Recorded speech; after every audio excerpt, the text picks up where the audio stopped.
వాళ్ళ ఇంట్లో వాళ్ళు ఒకసారి నాకు పెద్ద ద్రోహం చేశారు. అది కూడా చెప్పాలి. ఒక 9 సంవత్సరాల కిందట నాకు హైదరాబాద్ నారాయణగూడ పోలీస్ స్టేషన్ నుంచి నోటీస్ వచ్చింది. సంజీవ్ కుమార్, నిన్ను నీలకంఠం నిద్రని అరెస్ట్ చేస్తున్నాం, నువ్వు వచ్చి తొందరలో ఇవ్వన్నారు.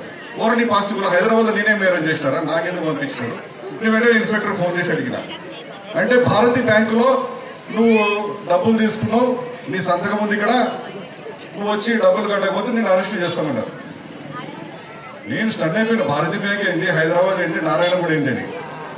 అక్కడ మా లాయర్ను పంపించి చూస్తే నా పేరు మీద సంతకం చేసి బ్యాంకులో డబ్బులు తీసుకొని సంజీవ్ కుమార్ ఫోటో కూడా కనిపించినారు అక్కడ. నేను చెప్పిన, అన్న మీ మీద నేను పోలీస్ కేసు పెడతా, నేను బొక్కలే ఇస్తా అంటే వెంటనే సారీ చెప్పి ఆ డబ్బులు కట్టి ఆ కేసు నుంచి నా పేరు లేకుండా చేసినాను.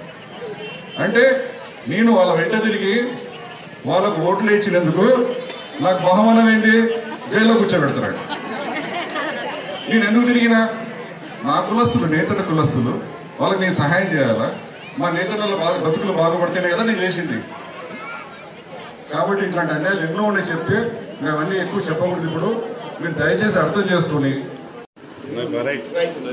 ఏంటి నన్ను గురువు అన్నాడా? ఈరోజు ఆ గురువే ఆయనకి ఇదైపోయింది. నేనేం చేయను ఇంకా. మరి నా అడుగుజాడల్లో నడిచిన వ్యక్తి నేనే మోసం చేశాను, నేనే ఇచ్చేసానని అబద్ధాలు చెప్తే కేవలం పార్టీ మారిన దానికి వాళ్ళు మాట్లాడుతున్నారు. మేము ఇద్దరు ఒకే పార్టీలో ఉన్నప్పుడు ఎందుకు మాట్లాడలేదు? నా గురువు అని దండాలు పెట్టాడు కదా నాకు. ఈరోజు ఎందుకు మాట్లాడుతున్నాడు? కేవలం రాజకీయం కోసం. పార్టీలు మారినంత మాత్రాన నోటికి ఏదొస్తే అది మాట్లాడడం వాళ్ళ విఘ్నతకే వదిలేస్తాను. నేను ఏమీ మాట్లాడను, వాళ్ళ విఘ్నతకే వదిలేస్తాను.